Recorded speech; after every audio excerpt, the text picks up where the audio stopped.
Olá, pessoal, sejam muito bem-vindos a mais um programa da série Talking Pills, onde as pílulas falantes trazem até você conteúdo útil e relevante para alavancar todos os seus projetos. Meu nome, como você já sabe, é André Logelo Lima, sou fundador e diretor de conteúdo da Red Pill Estratégia de Marketing, uma agência que é especializada em conteúdo para redes sociais, comunicação interna, endomarketing e produções audiovisual como um todo.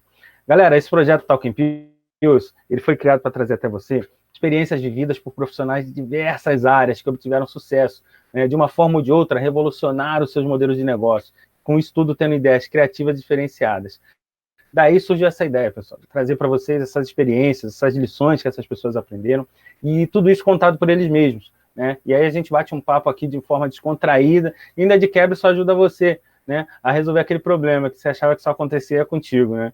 E se quiser, inclusive, aproveita para mandar perguntas no final, que eu me comprometo em levar tudo isso para esses profissionais responderem isso da melhor forma possível. Bora lá, então?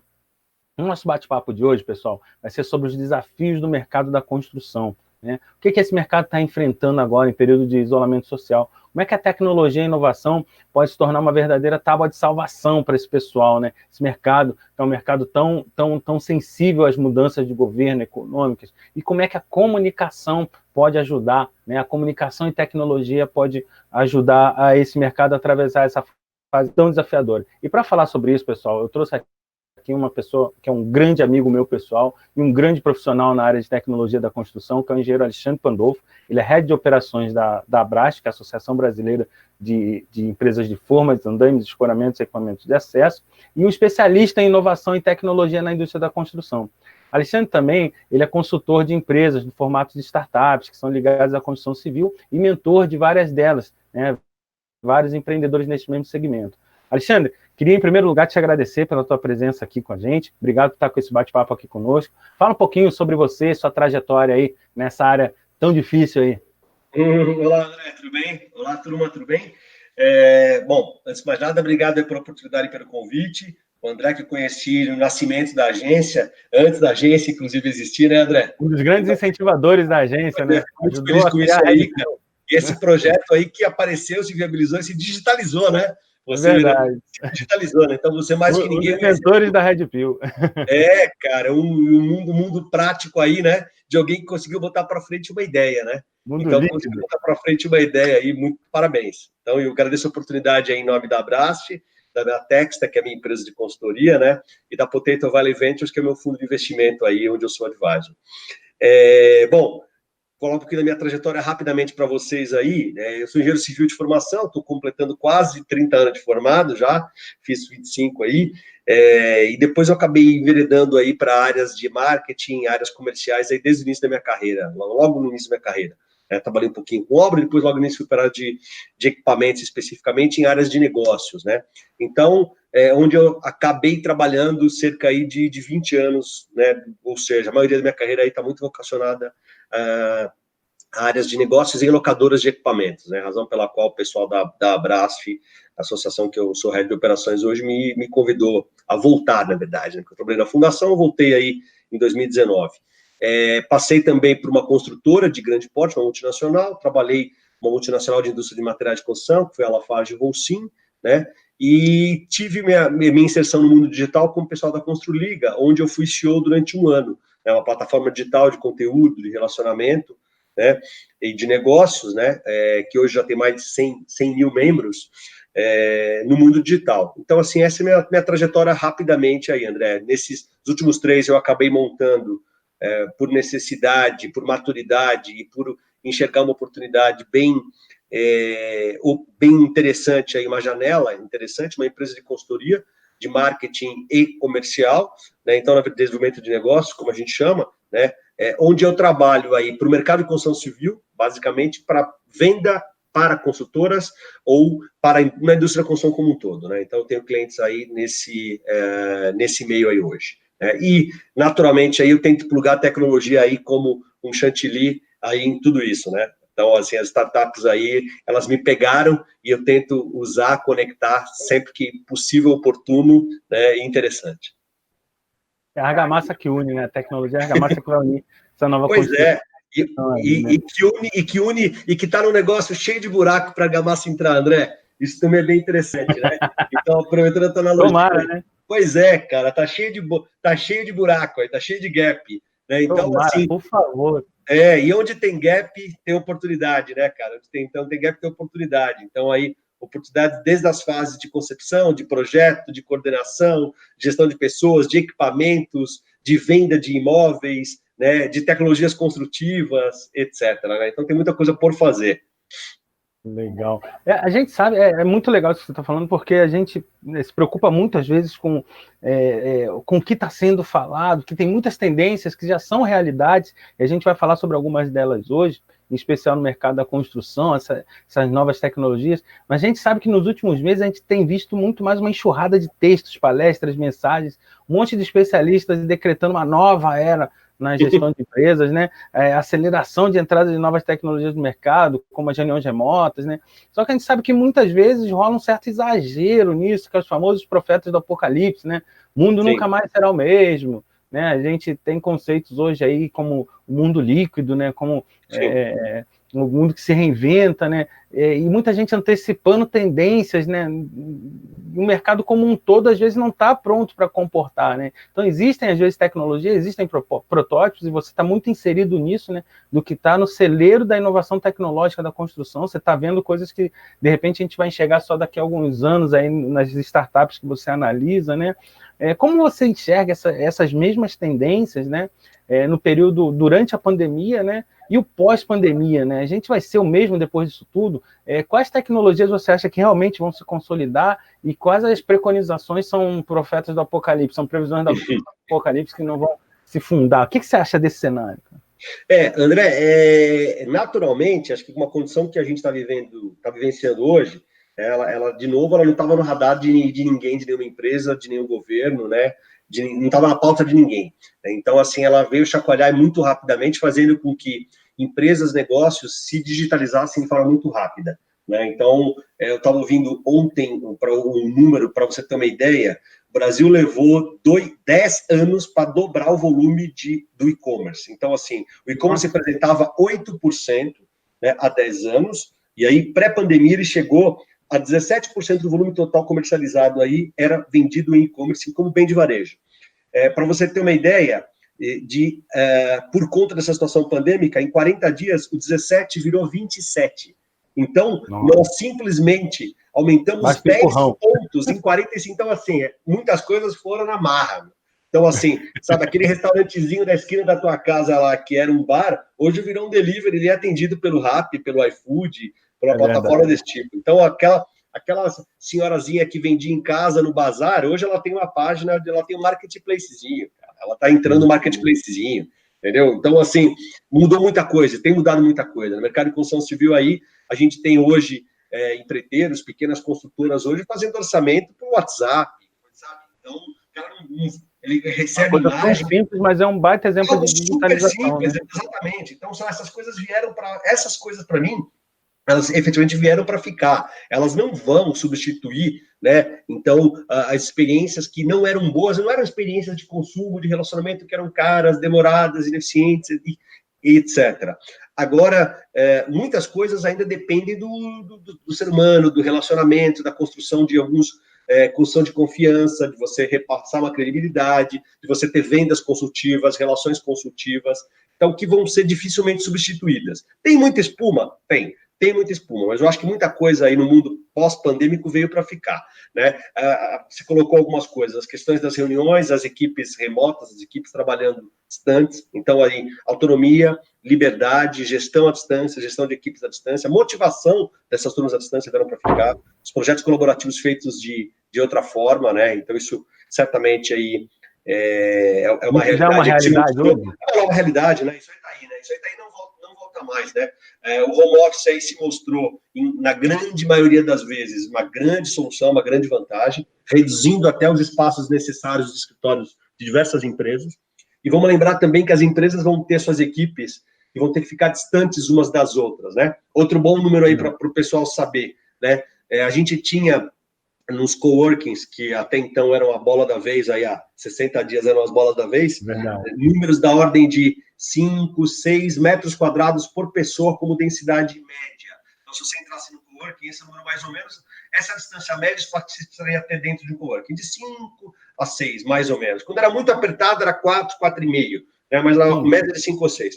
Por conta dessas condições aí pós-pandêmicas, o distanciamento vai ter que ser maior, fazendo que cada pessoa tenha, em média, de 7 a 10. Então, isso vai fazer que os coworks sejam muito menos habitados, né? Muito menos habitados. Só que isso vai levar também dentro do seu escritório. Se você tem um escritório na Faria Lima que cabia 100 pessoas, ele vai passar a caber 60 pessoas, para ter uma condição adequada de espaçamento. Agora, isso, de uma certa forma, naturalmente, já se resolveu com parte dessas pessoas indo trabalhar nas suas casas. Mas você tem algumas estruturas que são ainda back-office que tem que trabalhar localmente. Não tem...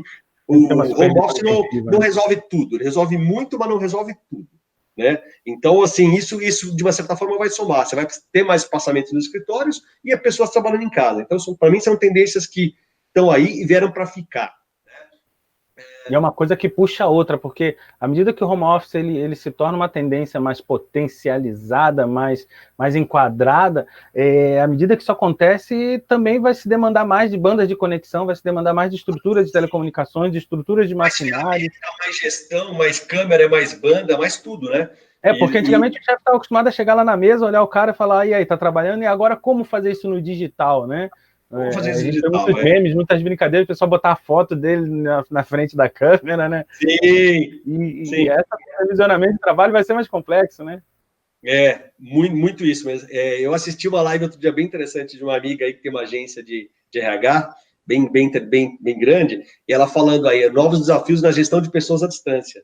O pessoal está aprendendo ainda, está aprendendo. Agora sim, está aprendendo muito rápido, né? Está se virando muito rápido, porque as decisões aí, assim, você colocou bem, foram empurradas, ninguém ficou com mimimi, vamos ver o que a gente vai fazer, veja bem qual o melhor, quanto custa, não, faz e vê o que dá. Então, eu acho que isso também, esse mundo novo aí, que é o tal Startup Way, né, de faz, erra rápido e depois corrige, né, que é um dos dogmas das startups aí, também é uma coisa que o grande mínimo produto viável, agora o mundo virou um mínimo produto viável. Né? Isso aí. E aí as empresas falam assim, faz, vê o que dá e arruma rápido. Né? Então, assim, não fica... Então, quem trabalhou em empresa de médio porte sabe, reunião 1, reunião 2, orçamento, budget, aprovação, projeto, sobe para a diretoria, isso tudo foi desmontado muito rapidamente. Então, assim, as empresas se achataram, porque as decisões tiveram que ficar muito mais na mão, muito mais próximas e muito mais rápidas, né? Muito menos burocráticas.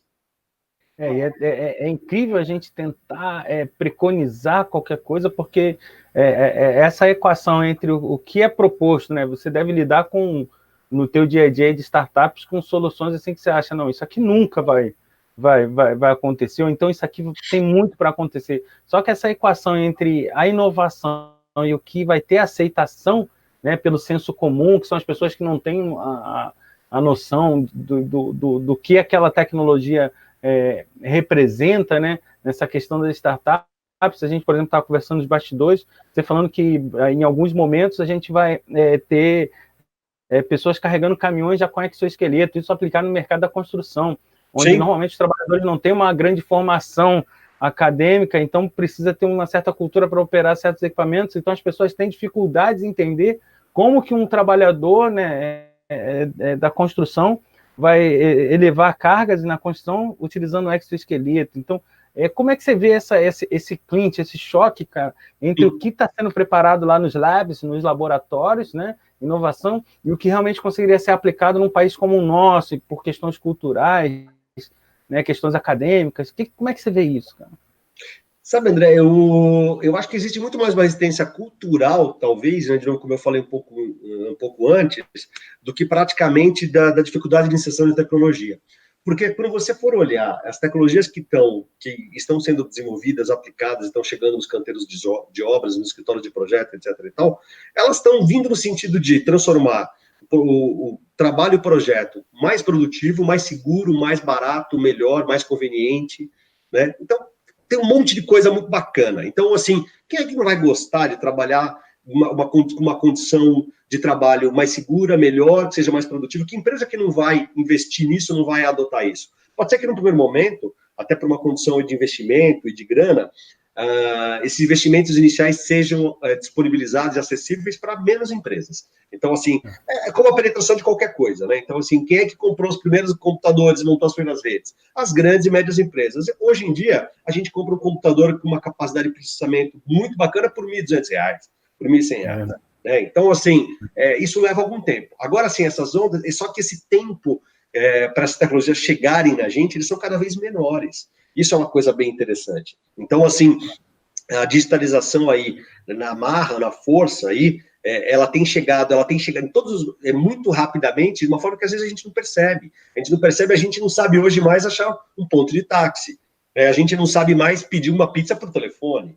Então, assim, isso foi muito natural, porque é mais fácil, é mais tranquilo de fazer, você não fica numa espera, você paga, é mais seguro o teu cartãozinho de crédito ali, né? A própria questão do táxi, o aplicativo, o Uber, que você quer que imaginava. No passado, se eu chegasse para você, André, você tem filha, não tem? Falou assim, você deixaria sua filha ser transportada por um desconhecido de um ponto A para um ponto B por um carro desconhecido?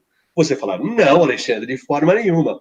Certamente ela deve ser usuária de Uber hoje. E ela faz exatamente isso.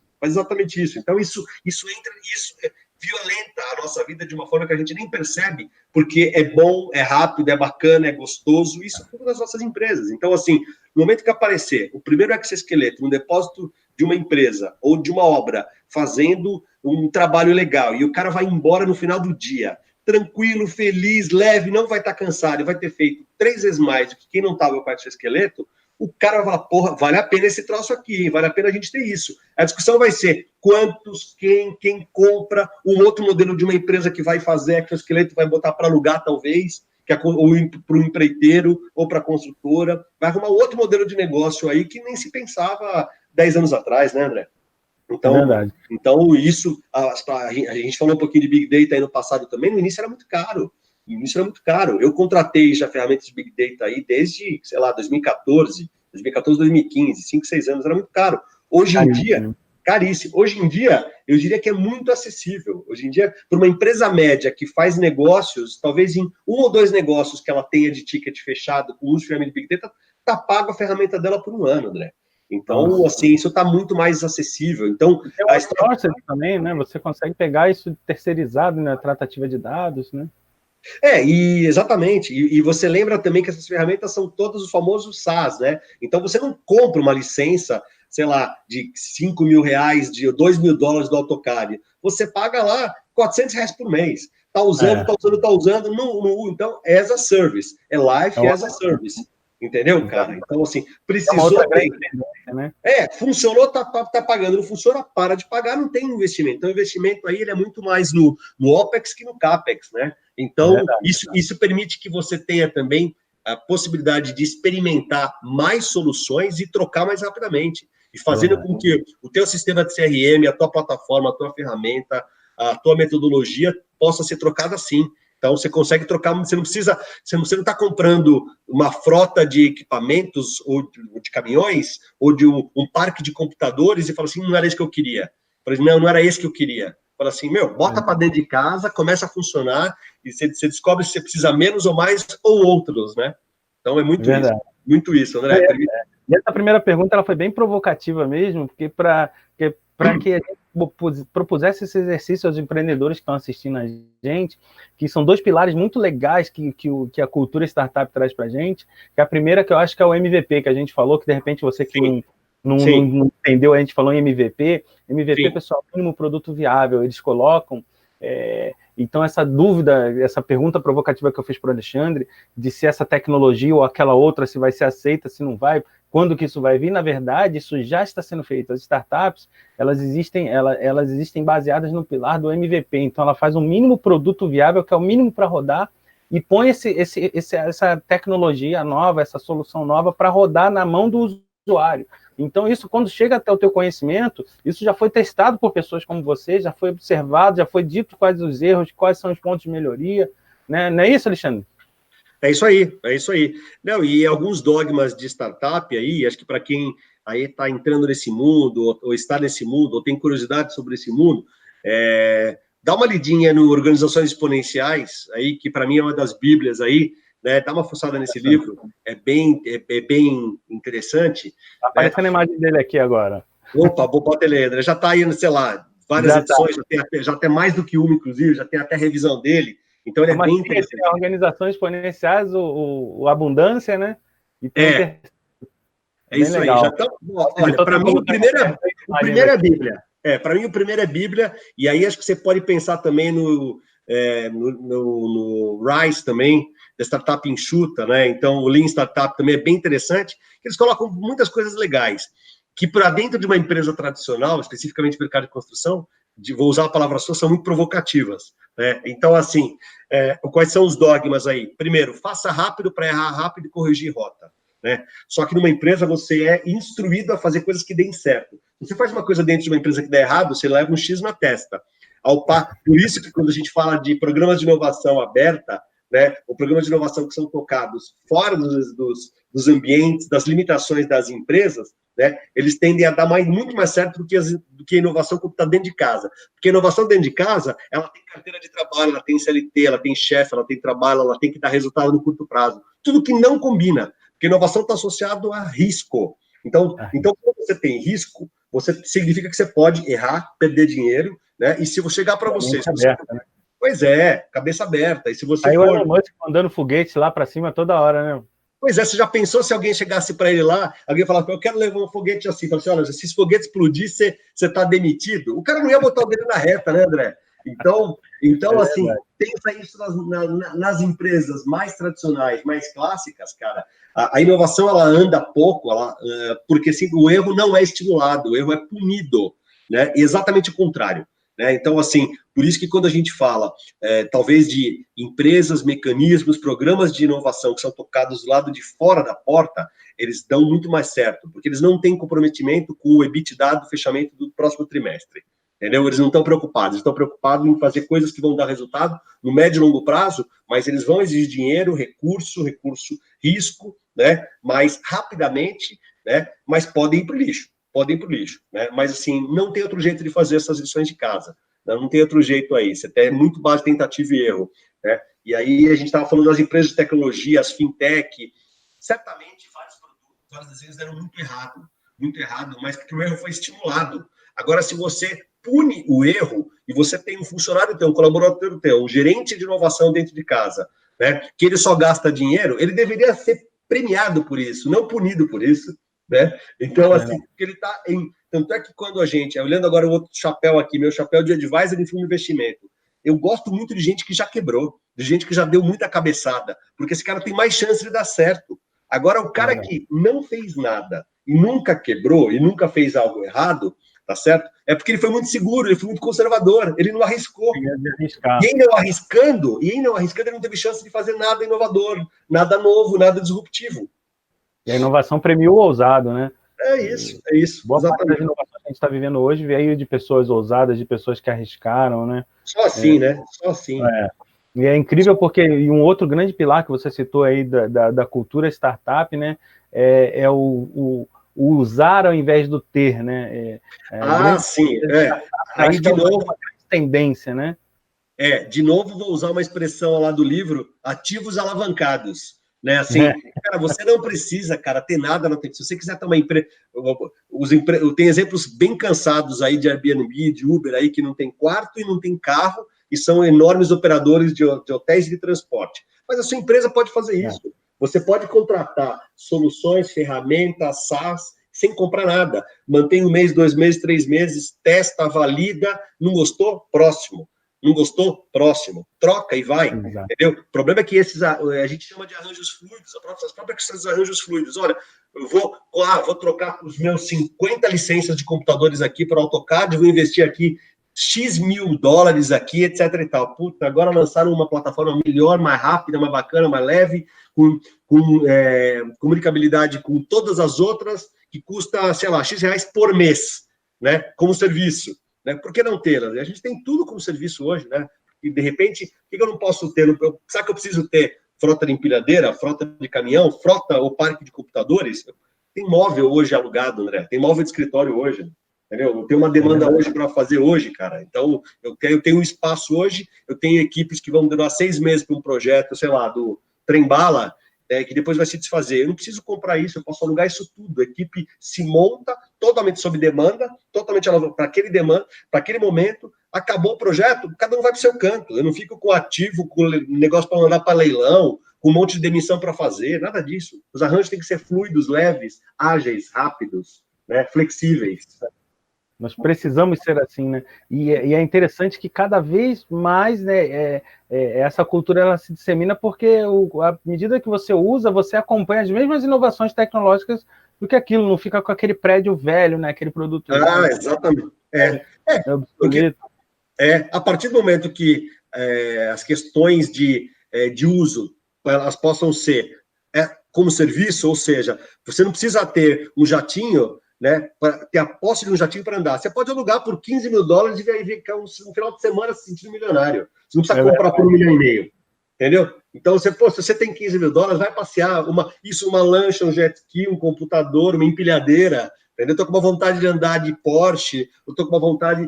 Cara, faz isso, experimenta, não precisa mobilizar um capital e ter um problemaço de gestão de ativo, de patrimônio, de manutenção, etc e tal. Isso tudo pode ser. Pensa nisso também com gente. Olha, eu tenho uma estrutura aqui para implantar um programa dentro de casa, assim, assado. Contrata um time, por um job, tá? Um job aí com uma agência, com uma consultoria, bota para andar, como se fosse uma vitamina, uma pílula da sua empresa, um up, tá? Um catalisador na sua empresa, para permitir que a sua empresa atinja um novo degrau, um novo patamar aí, sem você precisar ter nada muito formal, muito caro, nada permanente. Pensa, André, que eu participei muito disso, cara. A gente entrevistava e contratava pessoas pensando nos desafios dela como se ela fosse ficar com a gente o resto da vida, como se fosse aposentar nas nossas empresas. Parte do plano de vida dele. E tudo o que um jovem quer hoje é o contrário, ele quer mudar de vida, ele quer ter experimentação. Hoje você contrata pensando no projeto que ele vai executar, né? Pois ele quer ver propósito, ele quer ver sentido, ele quer ter senso de pertencimento. Então, dificílimo a gente pensar em retenção de equipe, cara. A gente tem que pensar em aprender, em desaprender, em flexibilidade, em trabalhos por desafios, em aprendizados muito mais propositivos, muito mais abertos, muito menos formais, muito mais com microcertificações, com microlearning, né, do que formação. Eu vou contratar um cara só se ele tiver uma faculdade, um mestrado, um MBA, assim, assado. Cara, o que a gente estudou há 5 anos atrás não vale nada. Não vale nada. Inclusive, a gente trabalha muito com as pesquisas de fronteira, é o que está saindo agora. Não adianta você ler livro de 10 anos atrás. Pois e a gente pergunta hoje, a gente precisa ficar muito esperto com isso, senão a gente vira um colecionador de dinossauro, André. Um colecionador de dinossauro, a gente vira dinossauro. Entendeu? Então a gente precisa, né? Muito legal. E isso que você falou, Alexandre, é muito legal, porque ele puxa o que eu acredito ser um outro pilar da cultura startup, que é o trabalho compartilhado, né? O crowdsourcing, né? Todo mundo fazendo parte de um mesmo projeto de vários lugares. É o que você acabou de falar das equipes, da seleção das equipes, e hoje em dia as empresas estão adotando muito isso, equipes multidisciplinares, fora daquele cubículo, fora daquela estrutura organizacional, né? O trabalho colaborativo, se assim por dizer, um coworking é um celeiro onde você tem várias empresas ali, em que acabam elas fazendo networking, trocando serviços, permutando serviços, tendo parceiras, né? E o que é mais legal, o que eu gostaria que você pudesse elucidar um pouco para a gente, é que tudo isso que a gente está falando do startup não é aquela coisa do cara que inventou o Uber só, do cara que inventou, do Elon Musk, está mandando um foguete ao teto. A gente tem coisas, startups de alto impacto tecnológico, com todos esses, inclusive o trabalho compartilhado que a gente vai falar agora, mas no nosso dia a dia, coisas simples, né? Então, o empreendedor que está vendo a gente aí, se ele tiver uma ideia de como fazer a diferença na vida de uma pessoa, eu acho que ele sim tem o potencial de ser uma startup. Faz sentido isso? Perfeito, exatamente isso. Na verdade, os grandes unicórnios, decacórnios aí, né? Eles estão sendo substituídos aí, existem os artigos novos aí pelos camelos, você já deve ter ouvido falar, né, cara? Ou os camelos, existem os artigos dos camelos e das cabras, né? Quando a gente fala em startup. Por quê, né? Então a gente fala assim, que empreender, inovar, construir uma ideia, ela está muito associada à questão de risco, a resolver problemas reais, né, que tenham escalabilidade, ou seja, o problema não pode ser só meu, eu posso fazer ele crescer, e com uma relação desequilibrada entre receita, né, e custo, ou seja, receita tem que ser exponencial e custo tem que ser linear. Né? Então, assim, vou voltar de novo para o Uber, mas assim, pensa aqui para o Uber lá, ele com uma equipe de 10, ele tinha uma frota de 50 mil carros. Para gerir 500 mil carros, ele pode ter uma equipe de 15. Então, ele cresce o custo 50%, por exemplo, e multiplica o faturamento potencialmente por 10. Né? Então, por 1000%, algo assim. Esse tipo de coisa. Então, nas startups ou nas iniciativas empreendedoras, iniciativas inovadoras, a coisa é muito por aí. Agora, sim, eu queria sair um pouquinho disso, como você falou, né? A gente acha que o empreendedor fala assim, está todo mundo em busca de criar os unicórnios, mas esquece que tem soluções na esquina muito bacanas para resolver. Né? Na esquina dentro de casa, coisas muito mais simples, né? Então, assim, vou te dar alguns exemplos muito simples algum, tá? Então, coisas que estão no nariz. Eu conheci uma startup que está andando aí, que ela foi tocada por uma empresa de gestão de condomínios. Eu não vou dar os nomes, que não é legal aí, mas assim, vou dizer, algumas delas estão andando, outras não, mas eu vou misturar, mas vou contar histórias reais. Uma startup que foi contratada, na verdade, por uma loteadora, por uma administradora de condomínios de casa, né? E descobriu o seguinte, que existiu, qual era a dor? As pessoas moravam em casas grandes, então em condomínios aí nas periferias das grandes cidades, elas ficavam muito isoladas. Então o marido sai para trabalhar, os filhos saem para a escola ou faculdade para trabalhar, e quem fica em casa, que às vezes é um filho ou geralmente uma mãe, fica muito sozinha, porque ela não conhece ninguém no condomínio, falta tudo, uma série de coisas, não se ajuda, fica uma casa distante da outra, a própria questão de privacidade, etc. e tal. Uma iniciativa criou uma startup criou, aproveitando uma iniciativa de aproximar os vizinhos, né, com demandas que eles têm em comum. Então, virou uma plataforma de relacionamento e troca. Então, assim, olha, eu vou sair de casa hoje, não tem quem cuida do meu cachorro.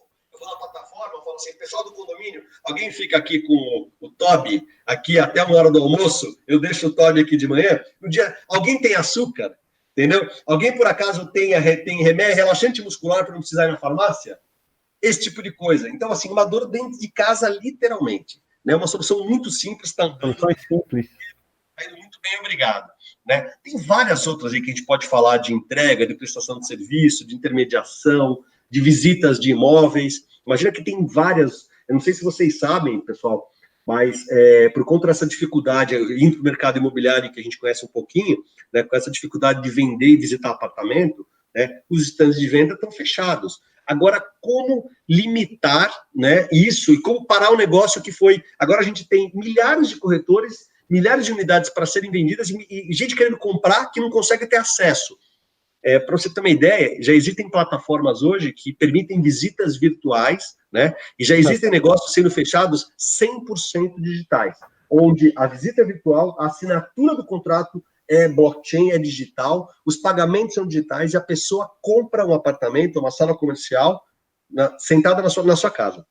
Então, assim, são problemas muito mais reais, muito mais tangíveis, muito mais mundanos, né, do que pensar na solução do Uber, do patinete, do Airbnb, né, e etc. Né, mandar o foguete lá do Elon Musk, né, cara? Foguete, de transporte, tá muito mais próximo da gente a cultura startup do que a gente imagina, né? Exatamente. Agora, no momento, eu tive também a chance de conhecer alguns profissionais, André, bem interessante, que foram startupeiros, que eles estavam no mundo clássico, vamos chamar mundo convencional, foram empreender, montaram no mercado iniciativas, em determinado momento aí, algumas foram para frente, outras não, mas eles foram recontratados pelas empresas e com carta branca para levar a mentalidade empreendedora, a mentalidade startup para dentro de empresas muito tradicionais, muito clássicas. Eu estou dando um exemplo de uma empresa que tem 250 anos, para você saber onde aconteceu isso. 250 anos. Né? Para ele, com as credenciais do presidente, do CEO, trazer a mentalidade, os métodos ágeis de trabalho, de gestão de projeto, Scrum, pensando em time de trabalho, os squads para dentro de casa, né? Usar metodologias muito mais leves, flexíveis, rápidas, né? Dentro de uma empresa clássica, convencional. Uma mistura muito boa isso, uma mistura muito boa. Agora precisa ter o aval, o chapéu e as credenciais de alguém da alta direção para poder exercitar. Porque se tiver um diretor que tolhe, ou um CEO que tolhe e não queira tomar risco, ou permitir risco, tá ferrado, não vai dar em nada. Né? Que eu acho que é o grande ponto que você falou, é predisposição ao risco, né? Que eu acho que é a grande característica do empreendedor, né? Isso aí. É isso aí. É muito grande parte das empresas não topam isso, não compram esse barulho, né? E é muito legal isso que você falou, Alexandre, porque nesse mesmo livro que você citou, Organizações Exponenciais, ele abre o livro com uma analogia ao meteoro que destruiu os dinossauros grandes, pesados, né, com locomoção lenta, e sobraram os que conseguiam se esconder, os adaptados. Os adaptáveis, né? E acho que a gente está vivendo metaforicamente um grande meteoro aí, cara, e quem era grande, gordo, pesado, não vai conseguir fugir desse impacto do meteoro, que é a situação atual que a gente está vivendo, né, cara? Sim, e aí... sim.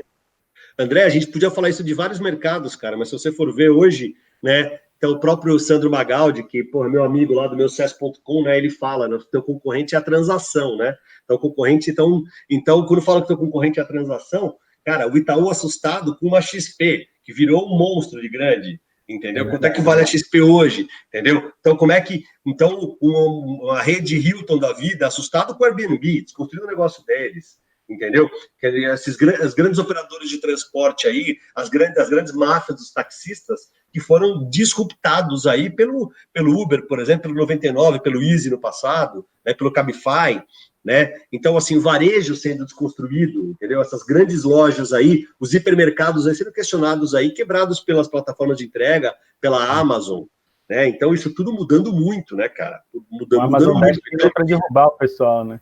Pois é, e são coisas muito pequenas. Agora, assim, será que por acaso o Walmart achou, cara, que a Amazon era concorrente dele no passado? Sei lá o que ele achava da Amazon, achava que a Amazon talvez fosse uma loja, marketplace que vendia algumas coisas, cacete a quatro. Agora vende de tudo, de todos, como marketplace, intermedia, entrega mais rápido, vira um banco junto, tem meio de pagamento pendurado, tem uma estrutura de logística própria, daqui a pouco está entregando aí via drone na sua casa, né? Então tá construindo e desconstruindo. Os cinemas, cara, vamos falar da Netflix. A gente sempre quer ter a Netflix aí. Cara, e o que eles querem... A Netflix, para quem não sabe, no passado, os mais novos talvez não saibam disso, mas a Netflix, há 15 anos, talvez? Acho que há 15.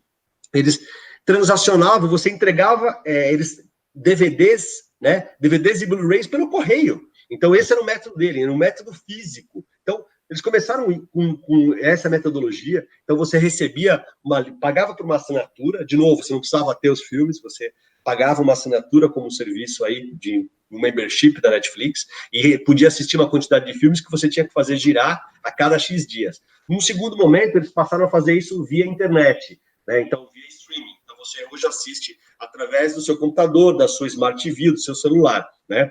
E num terceiro momento, numa nova disrupção, eles viraram produtores. Então, eles concorrem de repente, com a Disney, com a Warner, então com produtoras de vídeo. Era uma produtora, cara. Então, assim, quem nunca assistiu, não está assistindo alguma série ou um filme da Netflix aí, com produção Netflix, né? É verdade.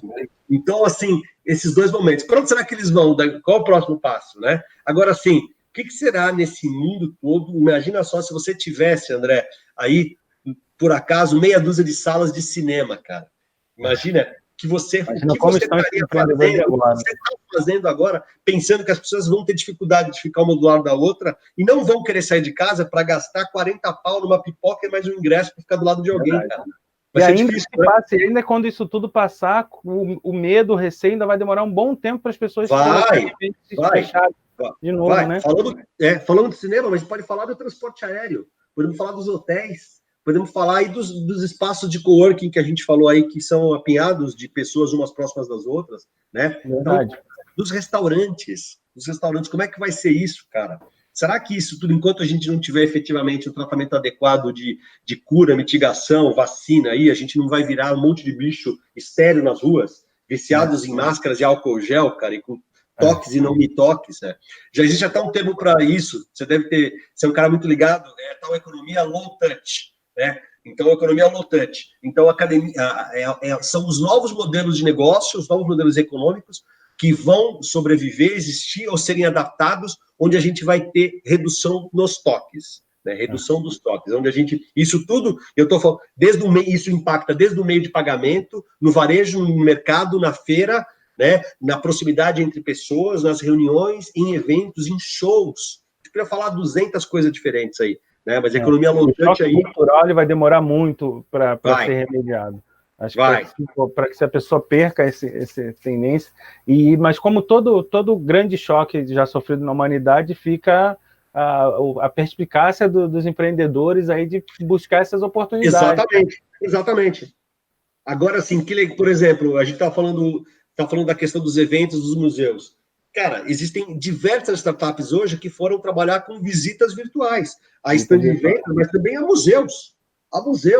Entendeu? Por que você não consegue entrar no museu e entrar no Museu do Vaticano, no Louvre, entendeu? Ou no Guggenheim, Nova York, por exemplo, né? Ou, de repente, no Metropolitan e ter contato entre 4 aspas aí, mas com obras de arte, com esculturas, com as múmias do Louvre, com quadros do Museu do Prado em Madrid, né? Então, tem gente digitalizando isso, tem gente ganhando dinheiro com isso. Você deve saber também que os acessos digitais aí ao Louvre, onde já existe isso, foram multiplicados por 20 ou 30, André. 20 ou 30. Claro, nada vai substituir a presença humana, mas que vai causar um grande impacto. Mas no momento, meu amigo, é o que temos, entendeu? Para não enlouquecermos, né? Entendeu? Entendeu? Então, é o que dá para fazer e permite na sua casa, com uma conexão média de internet. Você não precisa ter uma super fibra ótica de 200 em casa, não. Uma conexão média de internet, até no seu celular você consegue. Entendeu? Então, isso tudo acaba trazendo, flexibilizando, possibilitando acesso para muita gente, né? EAD, cara, a gente podia falar aí, capacitação, EAD, a quantidade de coisas que tem para a gente estudar e aprender em casa hoje, cara. Verdade. Fala aí. Então, acho que quem não investe nisso, investe, eu estou dizendo tempo, porque muitas das coisas são até gratuitas aí, é por absoluta falta de interesse, por ignorância e por preguiça. Porque hoje dá para a gente aprender e estudar muita coisa em casa, né? No passo que a gente quiser dar, né? Ou seja, você não tem horários flexíveis. Eu sou um cara, eu gosto de dar de madrugada, eu participo de um fórum lá do Slack, não sei da onde, ou numa comunidade do Facebook, de um grupo de WhatsApp, de troca de conteúdo, troca de informações, troca de livros, etc. e tal. Tem um mundo para fazer, cara. Né? Claro. Não, e então, hoje as instituições estão disponibilizando capacitação gratuita, e depois desse período, então, aí que a instituição, que é uma das instituições que eu dou aula também, o Senac, está disponibilizando dezenas de cursos gratuitos, né? Tem várias, Harvard está disponibilizando cursos. Harvard. André, eu fiz várias coisas muito interessantes que eu nem imaginava em fazer, com pessoas de primeiríssimo nível, eu posso falar de vários também, vários aí, nos últimos tempos, eu sempre fiz, mas só que eu diria para você que nos últimos tempos eu fiz muito mais. Muito mais aí. Gratuita, né? Muito poucos, eu diria para você que acho que foi 90% gratuito, cara. E agora é o momento, como a gente diz, aquele termo que a gente usa em vendas, né, de afiar o machado, né? E quem perder esse gap agora, dificilmente vai estar preparado, porque agora é um momento, muitos estão assustados, encolhidos, e alguns estão se preparando para essa retomada, alguns já estão até atuando nesse momento, mas alguns que tiveram que paralisar estão saindo desse estado catatônico e se preparando, se capacitando para essa retomada, né? Sim, perfeito, André, exatamente isso. Eu acho que nesse momento de afiar machado, como você falou, né, de preparação, né, recentemente, né, na FAP, onde eu estava lá com o pessoal da turma de pós-graduação, aí dando um módulozinho de empreendedorismo, de inovação, né, então, assim, é momento de você se aproximar do teu cliente, conhecer as necessidades, entender, verificar que tipo de proposta você tem, que seja legal, o que ele gostaria de você, né, então, uma expressão bacana aí também, muito atual também, é o tal clientecentrismo, né? Ou as empresas que são customer-centric, né? Então, assim, o que esse cara quer? Como é que eu consigo entender? O que eu posso fazer para ele? Não pensa no teu umbigo, pensa no teu negócio. Né? Então, fala assim, cara, vai nele, teu cliente, o que ele gostaria de ter? Ele gostaria de ter a entrega, o frete, o projeto, isso, aquilo, eu não estou conseguindo dar. O que eu posso fazer ganhando o dinheiro que vou satisfazê-lo? Né? O que eu posso fazer? O que eu posso, de repente, oferecer para ele que ele tem uma necessidade que ele nem imagina que ele tenha que eu atenda? Não é legal? Não é legal? Será que quando o iPad, aliás, o iPod foi inventado, se imaginava que precisaria carregar música ou 30 mil músicas num device daquele digital, cara, desconstruindo, desmaterializando discos de vinil, CDs, DVDs. Um paradigma na época, né? Pois é, né, cara? E aí isso tudo desmontado, hoje em dia você tem... Aí você fala assim, não preciso nem do físico, eu posso ir para um Spotify, eu posso ir para um Deezer e consumir a música que eu gosto, criar uma playlist que eu gosto, não ter, a playlist que eu gosto, entendeu? Então, é muito legal. Será que eu preciso esperar às 8h30 para assistir Jornal Nacional? Ou eu posso entrar aqui em qualquer momento, em qualquer plataforma, assistir jornal de qualquer parte do mundo, gratuito no meu computador, cara? Na hora que eu precisar, né? Na hora que eu precisar, na hora Não que eu na hora quiser. que eles queiram, né? Exatamente. Assim, Exatamente. eu nasci no mundo de né? 4 canais de TV aberto, 4 canais de TV aberto. E eu percebo hoje que eu ainda carrego, eu não sou um cidadão digital, eu virei digital, né? Eu sou um analógico que virou digital, né? Então, assim, eu não sou um netizen, né? Então, assim, o digital hoje é quem tem 15 anos de idade, é minha sobrinha, né? Então, é muito diferente. Agora, assim, ela não imagina que você tinha que esperar a televisão para assistir a novela. Para ela pega o computador dela, pega o tablet dela e vai lá no YouTube ou qualquer outra plataforma de vídeo, assiste o que ela quiser na hora que ela quiser, para o que ela quiser, começa, recomeça pausa e volta na hora que quiser. Um abraço, entendeu? Não consegue imaginar que ela é passiva em relação à televisão. Ela é ativa, ela manda, ela é protagonista, ela tira, liga, desliga, próximo, vê de manhã, de tarde, de noite, começa um, para o outro, vê com as amigas, compartilha, comenta, interage, né? Então, ela está engajada no outro mundo que não é o que eu nasci, né? E uma das coisas legais que você falou, Alexandre, é essa questão do protagonismo do cliente, né? Esse termo que você cunhou é bem bacana, o cliente-centrismo, né? O cliente é legal para o empreendedor que está assistindo a gente, ele entender que a gente tem que sim focar no cliente, mas o cliente, aquela famosa frase, o cliente sempre tem razão, não, ele tem as razões dele, nós temos as nossas. Então, focar o cliente, mas focar também a dimensão da tua empresa, o que ela consegue atender ali de uma forma saudável e sustentável para os dois lados, né? Sim. Não, é isso aí, né? A gente olha o cliente, vê que tipo de experiência a gente consegue proporcionar para ele, né? Dentro do que a gente se propõe a fazer, que a gente sabe tem recursos, e ganhar dinheiro com isso, né? Porque senão não existe uma empresa de atendimento bacana se não dá dinheiro. Vocês procuram fazer coisas que tudo que o cliente adoraria ter, cara, mas você não consegue monetizar, outro termo aí, adequadamente com isso, né? A curva que equilibra preço e qualidade, ela tem um certo equilíbrio. Não dá para ser o menor preço com a maior qualidade, né? Muito difícil, por não dizer impossível, né, cara? Por não dizer impossível, né? Quem já usou o serviço de atendimento aí de algumas empresas aí, também não gostaria de dar alguns nomes, sabe que onde eles têm a excelência de atendimento, eles naturalmente costumam, na verdade, ter os produtos ou serviços mais caros.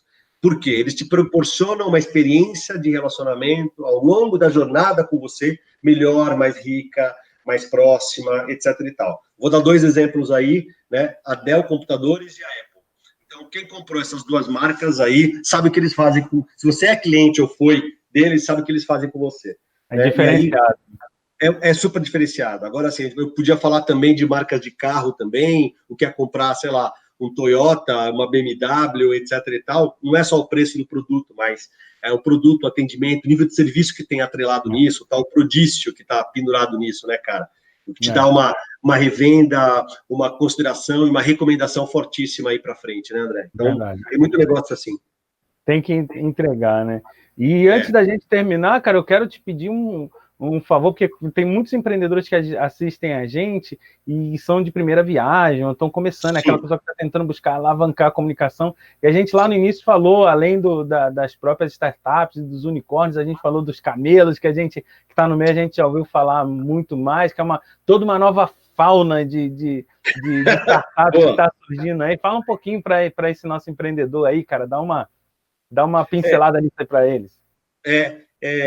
Bom, primeiro eu gostaria aí de deixar bastante claro aí, né, que o André aí é um cara que milita no mundo digital há muitos anos e tem uma empresa com expertise nisso, né? Então, eu vou começar com o primeiro dogma aí que eu vou abrir mais o sorriso dele. O mundo é digital. O mundo é digital. Eu não consigo imaginar hoje algum negócio, né? E se vocês me derem exemplos, eu adoraria ser provocado no sentido de tentar ou ver, conhecer ou ouvir coisas que o digital não é importante. Eu não consigo imaginar. Se você tiver uma venda no bairro, trabalhar com artesanato, comida para entregar, uma startup, o teu foguete, uma plataforma de WhatsApp, né? O seu WhatsApp. Eu não consigo imaginar alguma coisa onde a internet e o digital esteja fora. Então, assim, a transformação digital, ela veio, está vindo para o teu negócio, para a tua iniciativa, quer queira, quer você não queira, quer você esteja preparado ou não. Então, eu acho muito importante, seja lá o que você faz, ou o que você queira fazer como empreendedor, uma ideia, criar um negócio novo, o digital tem que estar, assim, pensado no chassi, né? Então, assim, a alma, né? Então, a gente tem hoje carros conectados na indústria automobilística. Hoje, certamente, deve ter gente que compra carro pela plataforma de mídia que eles têm e quão conectados e seguros os carros estão. Aliás, a Tesla diz que faz isso, ela faz um computador que anda, não um carro como computador. Né? É verdade. Esse é o dogma deles, né? A própria Tesla. Sensacional isso aí. Então, vamos lá.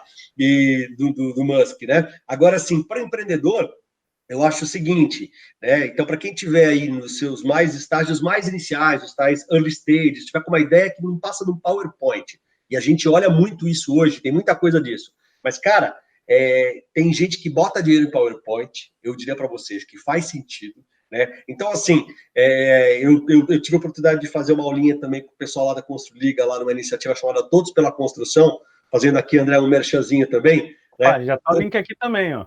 Todos pela Construção, lá no YouTube, dá uma olhadinha, tem 2 aulas minhas lá. Uma delas é sobre pitches matadores, né? Sobre pitches matadores e iniciativas das startups. Tem 1 hora lá, é bem legal. Mas é assim, olha, pense numa ideia que ninguém nunca teve. Então, numa ideia inovadora, negócio que resolva um problema real, que possa ser escalável, que tenha uma super pegada digital, que seja uma dor de muita gente, não só sua, né? Que tenha uma equipe apta a fazer isso, e cujo modelo de negócio, modelo financeiro, para em pé, você vai ser bem sucedido. Você tem que atender isso. Não é pouco, não é fácil. Né? Se fosse fácil, todo mundo fazia. Né? A gente tem aí uma taxa de mortandade bem alta, mas bota a cabeça para pensar, rabisca, faz, erra de novo, faz de novo, redesenha, muda a tua empresa, muda o produto, muda a tua sociedade, muda o arranjo, muda o mercado.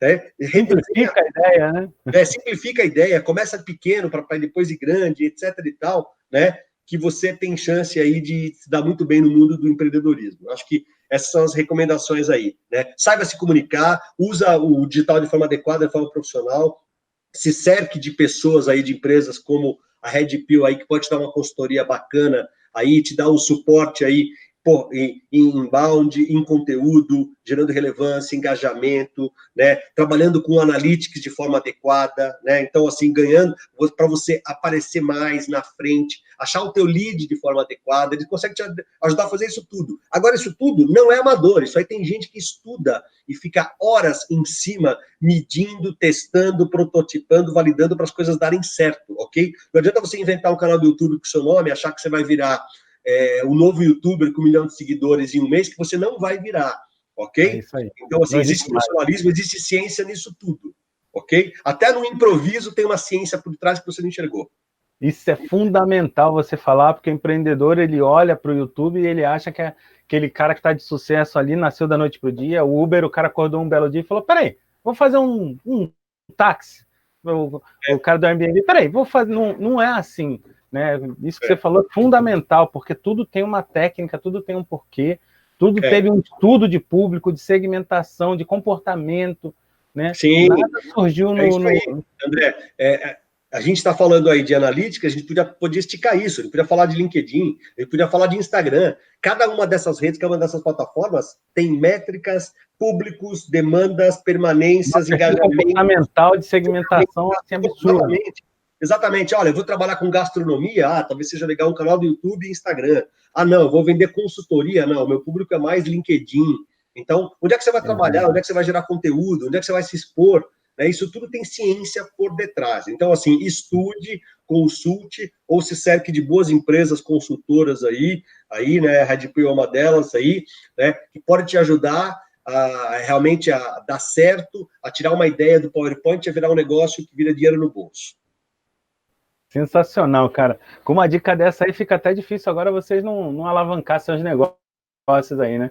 Depois de um bate-papo desse sensacional, totalmente imerso em tecnologia, em novidades, né? E vamos deixar aqui todos os links dos negócios, das vertentes onde o Pandolfo atua, né? Que é um grande amigo, um grande profissional do mercado, um grande mestre. Então, todos os links vão estar aqui nos comentários para você, acessa lá, dá uma olhadinha, essas aulas que ele falou também que estão no YouTube são sensacionais, né?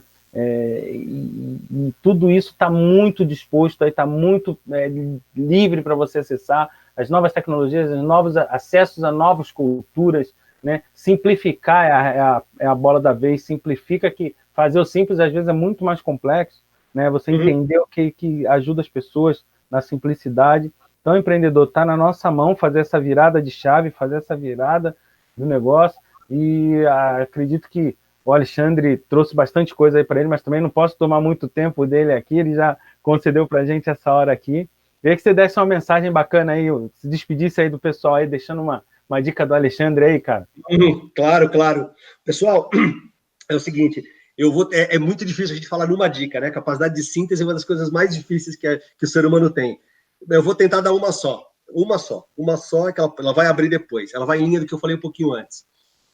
Hoje informação é abundante, e em sendo abundante, está no nariz e na ponta do mouse e do teclado, do dedinho de cada um de vocês. Então, o que quer que vocês estejam fazendo, seja uma plataforma aí de ensinar a fazer bolo, de criar um novo Uber, mandar um novo foguete para a Lua atrás do Musk, o que quer que vocês tenham, um novo material, etc e tal, é muito fácil vocês arrumarem informações. Então, segue a dica lá do meu pai, do meu avô, ela do modo analógico para o modo digital. Estudem, leiam, sejam curiosos, pesquisem, acompanhem, sigam canais, páginas, Slacks, comunidades, grupos, participem, porque o conhecimento hoje, ele está fácil, está fluido, está barato, está muito conveniente, e quanto mais você sabe, mais você consegue fazer, mais longe você consegue ir. É o combustível para você poder ir mais longe. Então, é a minha dica única, sem esticar muito, André. Sensacional, mas foi única e abrangente, né, cara? Sensacional, cara. Só tenho a te agradecer, foi sensacional. Imagina, agradeço a oportunidade. Teu tempo aí, que a gente sabe que é bem corrido, né? Mas tenho certeza, cara, que essa horinha que você dedicou pra gente aí vai ajudar muito empreendedor que está assistindo a gente, está em dúvida. E já vou deixar oficialmente aqui um convite para a gente voltar e falar mais sobre essas tecnologias, sobre o mundo startup. Agora que você quiser, André. Estaremos de volta aqui. Não tem palavras para te agradecer, cara.